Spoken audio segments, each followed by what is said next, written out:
జమిలీ ఎన్నికలపై AP CM Chandrababu కీలక వ్యాఖ్యలు చేశారు.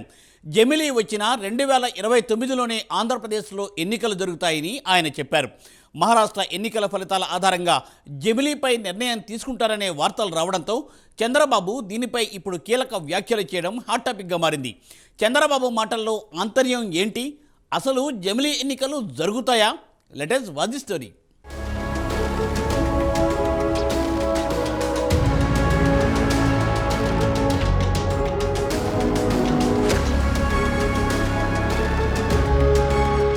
మహారాష్ట్ర ఎన్నికల ఫలితాలతో దేశంలో మరోసారి జమిలీ ఎన్నికలపై చర్చ నడుస్తోంది. ఈ క్రమంలో ఏపీ ముఖ్యమంత్రి చంద్రబాబు నాయుడు కీలక వ్యాఖ్యలు చేశారు. ఒకవేళ జమిలీ వచ్చినా ఏపీలో మాత్రం షెడ్యూల్ ప్రకారమే ఎన్నికలు జరుగుతాయని ముందే చెప్పేశారు చంద్రబాబు. అసలు చంద్రబాబు మాటలో ఆంతర్యం ఏమిటి? జమిలీ ఎన్నికలు జరుగుతాయా అనే ప్రశ్నలు విశ్లేషకులు లేవనెత్తుతున్నారు. మహారాష్ట్ర ఎన్నికల ఫలితాలు ముందే ఊహించిన చంద్రబాబు జమిలీపై ముందుగానే స్పందించారు. కేంద్రంలో అధికారంలో ఉన్న ఎన్డీఏ కూటమిలో టీడీపీ కూడా భాగస్వామ్యం కలిగి ఉన్న సంగతి తెలిసిందే. ఈ క్రమంలో చంద్రబాబు జమిలీపై కీలక వ్యాఖ్యలు చేయడంతో ఇప్పుడు హాట్ టాపిక్గా మారింది.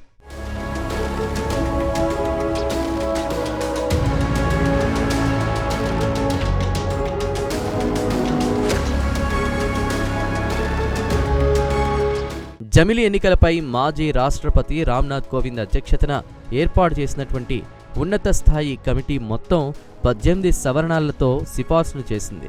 అందులో ప్రస్తుతం ఉన్న ఆర్టికల్లో 12 కొత్త సబ్ క్లాజులను చేర్చడం, అసెంబ్లీలున్న కేంద్రపాలిత ప్రాంతాలకు సంబంధించిన 3 చట్టాలను సర్దుబాటు చేయడం ఉన్నాయి. అంతేకాకుండా మొదటి దశలో లోక్సభ, రాష్ట్రాల అసెంబ్లీలకు ఏకకాలంలో ఎన్నికలు నిర్వహించాలని సిఫార్సు చేసింది. ఆ తర్వాత 100 రోజులకు రెండో దశలో పంచాయతీలు, మున్సిపాలిటీలు వంటి స్థానిక సంస్థలకు ఎలక్షన్ నిర్వహించాలని సూచించింది. ఎన్నికల సంఘం, రాష్ట్ర ఎన్నికల కమిషన్ల మధ్య సమన్వయం కోసం ఉమ్మడి ఎలక్టరల్ రోల్ ఉండాలని సూచించింది. దీంతో దేశవ్యాప్తంగా ఏకకాలంలో ఎన్నికలు నిర్వహించేందుకు వీలుగా కేంద్ర ప్రభుత్వం సన్నాహాలు చేస్తున్నట్లు తెలుస్తోంది. అందులో భాగంగా ఒకే దేశం ఒకే ఎన్నికకు సంబంధించి 3 బిల్లులు ప్రవేశపెట్టేందుకు కేంద్ర ప్రభుత్వం సిద్ధమైనట్లు సమాచారం. ఇందులో రాజ్యాంగ సవరణకు సంబంధించి 2 బిల్లులున్నట్లు తెలుస్తోంది. కాగా ఈ మూడింట్లో ఒక బిల్లుకు 50% రాష్ట్రాల ఆమోదం అవసరం. ఇటీవలే కేంద్ర ప్రభుత్వం ఒకే దేశం ఒకే ఎన్నికకు సంబంధించి ఉన్నత స్థాయి కమిటీ చేసిన సిఫార్సులను కూడా ఆమోదించింది.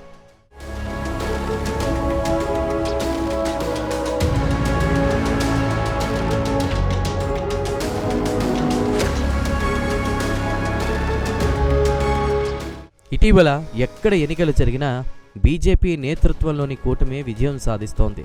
దీంతో జమిలీ ఎన్నికలను నిర్వహించాలని గట్టిగా భావిస్తోంది బీజేపీ. జమిలీ ఎన్నికల అమలుకు కేంద్రం కీలక పావులు కదుపుతోంది.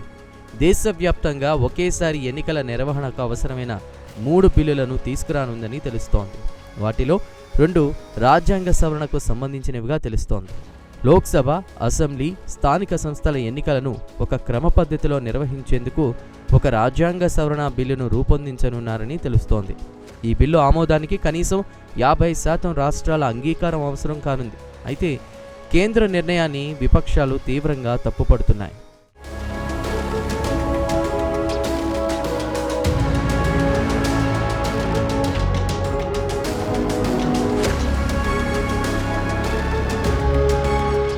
శుక్రవారం అసెంబ్లీలోని తన ఛాంబర్లో మీడియాతో సీఎం చంద్రబాబు చిట్చాట్ నిర్వహించారు. స్వర్ణాంధ్ర 2047 విజన్ డాక్యుమెంట్ను ప్రజల్లోకి తీసుకెళ్లే ప్రణాళికలు రచిస్తున్నామని ఈ సందర్భంగా సీఎం చంద్రబాబు తెలిపారు. యూనివర్సిటీలు, కళాశాలలతో పాటు వివిధ వేదికలపై చర్చ జరుపుతూ క్షేత్రస్థాయికి తీసుకెళ్తామని తెలిపారు. ప్రతి నెల, ప్రతి క్వార్టర్కు లక్ష్యాలు నిర్ణయించుకుని 2047కు ఏం సాధించాలనుకున్నామో అవి చేసుకుంటూ వెళతామని సీఎం వివరించారు. సాధ్యాసాధ్యాలపై నిరంతర పర్యవేక్షణ జరుపుతూ 2047 లక్ష్యాలను సాధిస్తామని చంద్రబాబు తెలియజేశారు. ఈ సందర్భంగా జమిలీపై కూడా మాట్లాడడం జరిగింది. జమిలీ ఎన్నికలు వచ్చినా షెడ్యూల్ ప్రకారమే వచ్చే సార్వత్రిక ఎన్నికలుంటాయని, ముందు రావని సీఎం చంద్రబాబు చెప్పారు. చూడాలి మరి జమిలీపై కేంద్రం ఏ నిర్ణయం తీసుకుంటుందో.